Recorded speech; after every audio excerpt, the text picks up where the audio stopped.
Então nós vamos conversar agora com o prefeito de Teresina, Firmino Filho, aqui comigo no Notícia da Manhã também o Elivaldo. Elivaldo, bom dia. Bom dia, Nádia. Bom dia, prefeito, bem-vindo. Bom dia, alegria de estar aqui.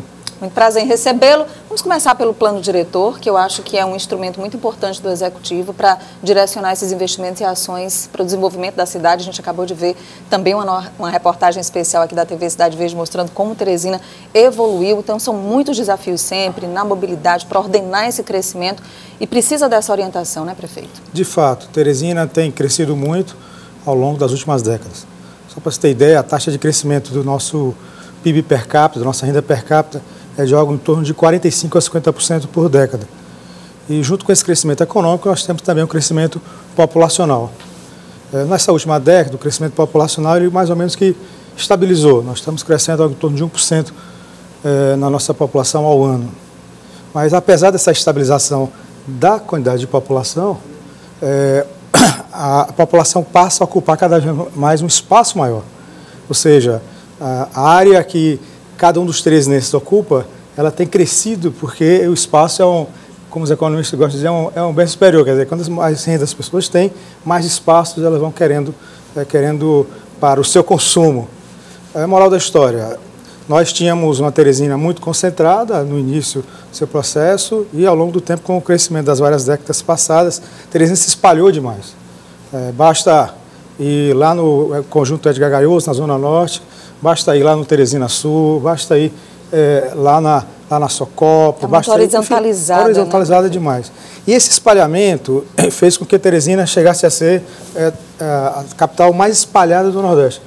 Mais ou menos nós ocupamos 30 teresinenses, habitamos 1 hectare. Ou seja, é uma cidade bastante espalhada, comparado com o Recife, por exemplo, que tem 140 habitantes por hectare.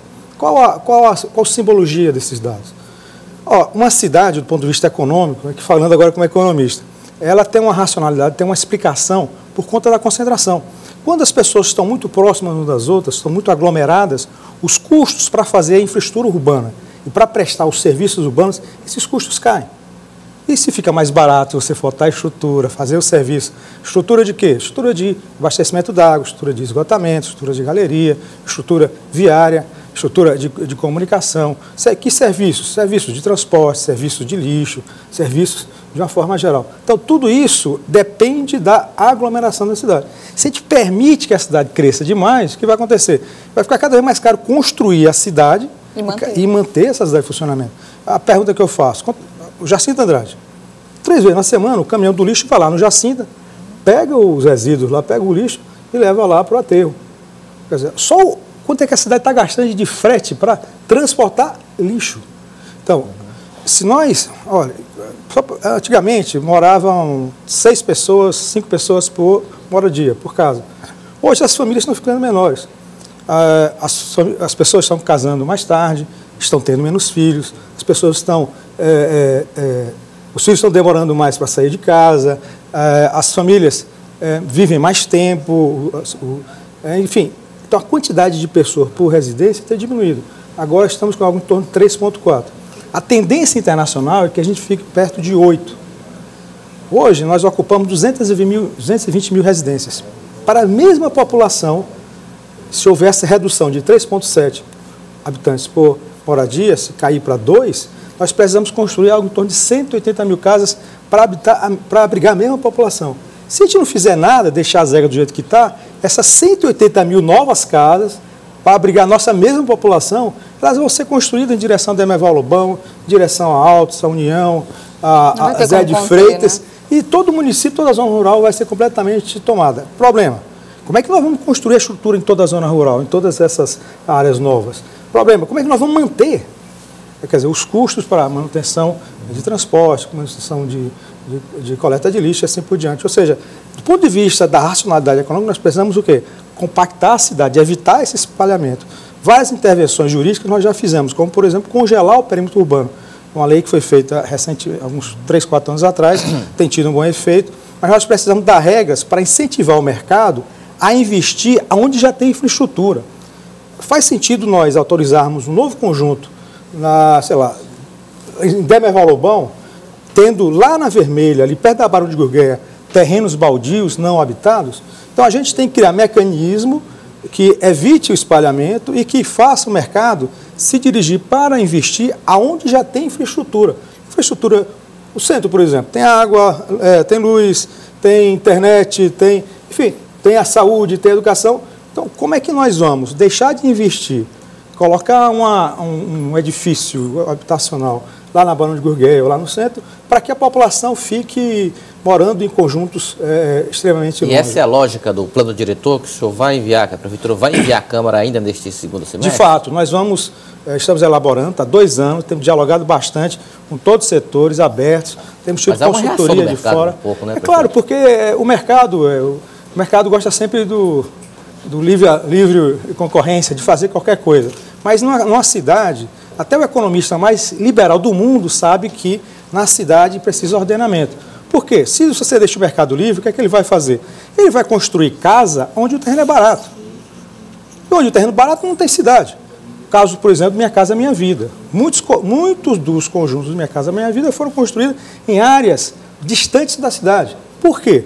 Porque o terreno era barato, produzia-se uma habitação barata, só que depois o empreendedor faz sua casa, faz o seu conjunto habitacional, ganha seu dinheiro, vai embora e o problema fica da população que está vivendo lá e do poder público que tem que, de alguma forma, amenizar o problema. Então, evitar esse domínio do mercado sobre o desenvolvimento da cidade é uma estratégia do plano diretor. Nós não podemos entregar para o mercado imobiliário o destino da cidade de Teresina. O destino da cidade de Teresina tem que ser do povo teresinense, que tem que dizer, olha, nós queremos uma cidade com qualidade de vida e uma cidade que possa ser construída dentro das nossas possibilidades. Afinal de contas, nós não somos uma cidade de primeiro mundo.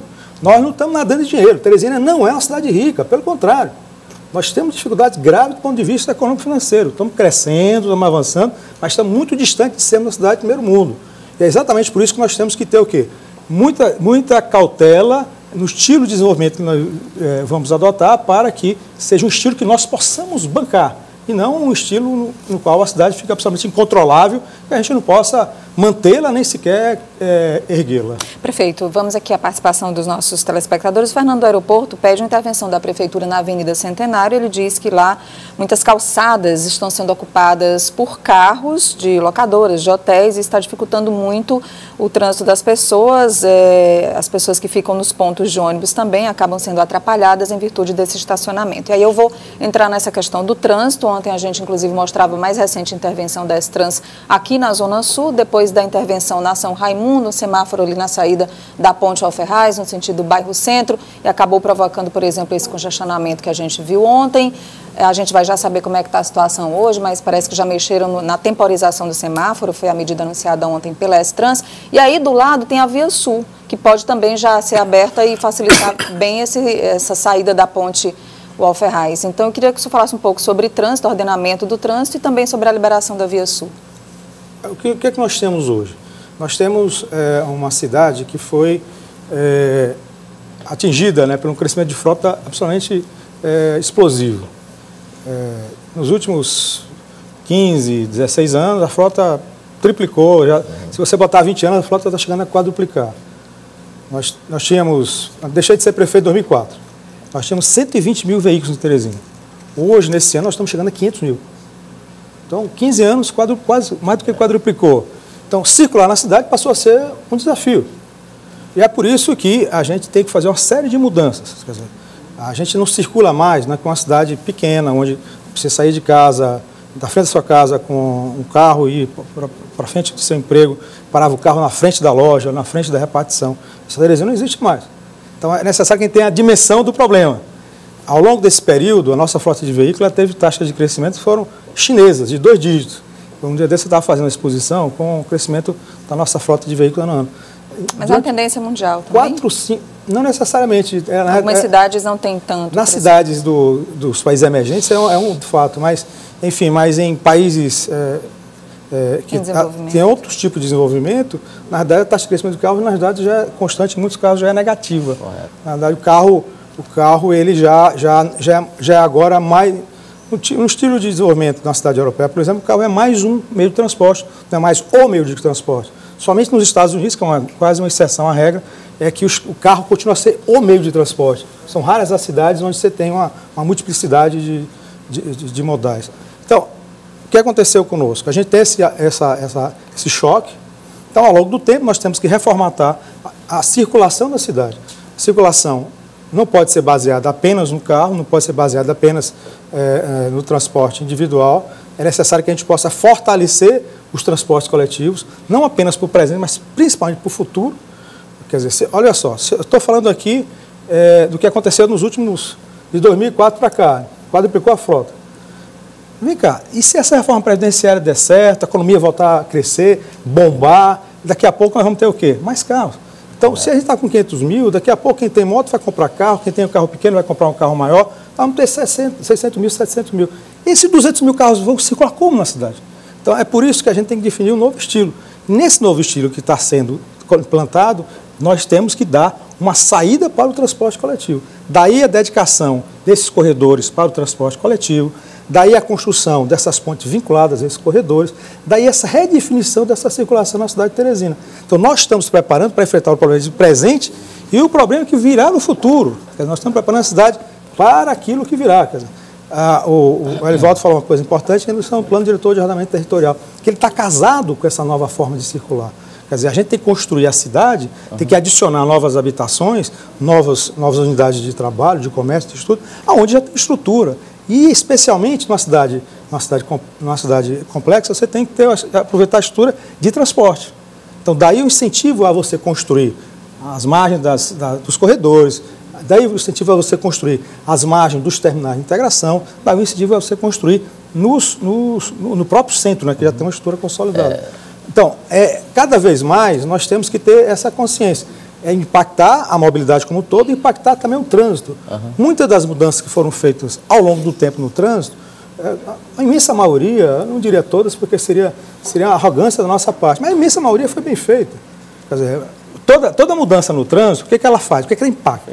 Ela não é feita do acaso. Você tem uma equipe técnica lá no Falcão, no S-Trans, o pessoal tem uma consultoria externa, o pessoal que trabalha, Prefeitura de Fortaleza, Prefeitura de Belém, Prefeitura de Manaus, Prefeitura de Recife, o pessoal é capacitado, gabaritado e tal. Então, toda mudança é feita um estudo, é feito um estudo técnico, não é uma adição, vou botar para lá, não é botar para lá. Tem um estudo de gente que trabalha com engenharia de trânsito. Então, o pessoal faz o estudo, faz a implementação. Agora, quando você faz a implementação, você tem dois tipos de reação. Primeiro, qualquer mudança de hábito provoca reação. Isso aí o ser humano, ele reage às mudanças. Correto. Então, qualquer mudança de hábito, você que dobrava a esquerda durante 10 anos, daqui a pouco você não pode mais dobrar a esquerda, você entra em pânico. E agora? O que eu vou fazer na minha vida? Acabou, morreu a minha vida. Então, com o tempo, as pessoas vão se readequando. Isso é absolutamente normal. Um segundo tipo de problema que acontece é que, por vezes, a intervenção feita precisa ser corrigida. Foi feito algum tipo de erro, algum tipo de... Merece um ajuste. Merece um ajuste e tal. Então, esse fato leva à necessidade desse trânsito entrar para corrigir, para buscar. Agora, a gente não pode, que é coisa fundamental. Eu falo sempre da história desculpe, está falando demais, da história do retorno, né? Fechar o retorno. Eu acho que é uma coisa simbólica. Porque no passado, pessoal, é uma história que eu gosto de contar e eu acho que ela merece ser contada porque ela fala um pouco da nossa história.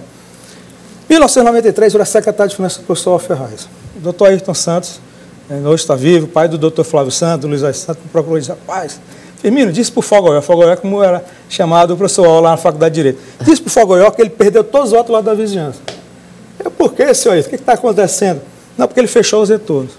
Você sabe que retorno o senhor Ayrton estava falando? O retorno da Frei Serafim. 1993, 26 anos atrás. É a reação, né? Alguém imagina... Hoje a Frei Serafim tem retorno. A Frei Serafim ter o retorno, ali o retorno do gelate. Tá louco. Ali o retorno do...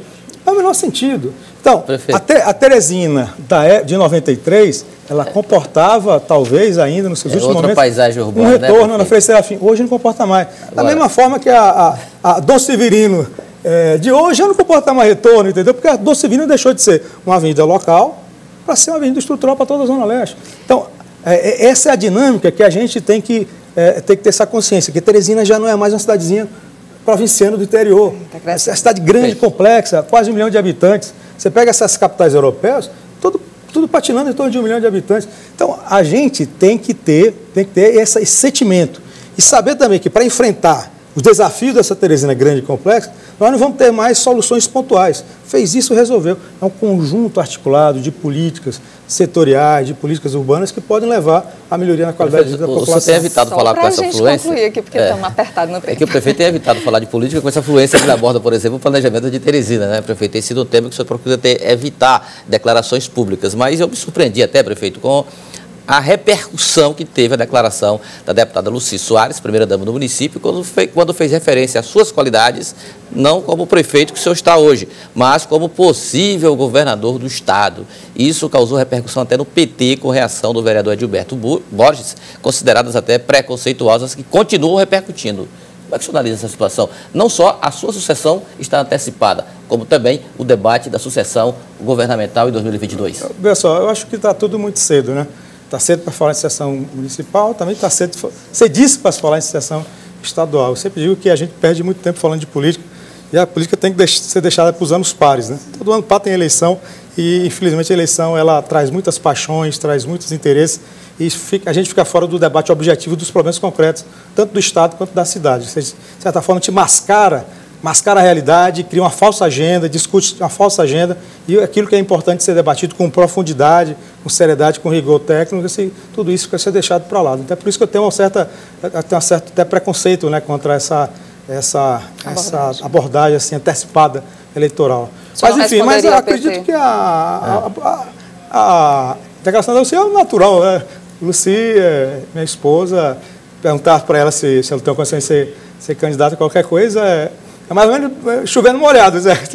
Seria surpresa. Naturalidade. Seria surpresa se ela não dissesse o contrário, né? Mas, enfim, o que realmente chamou a atenção foi a declaração agressiva do vereador Dudu, né?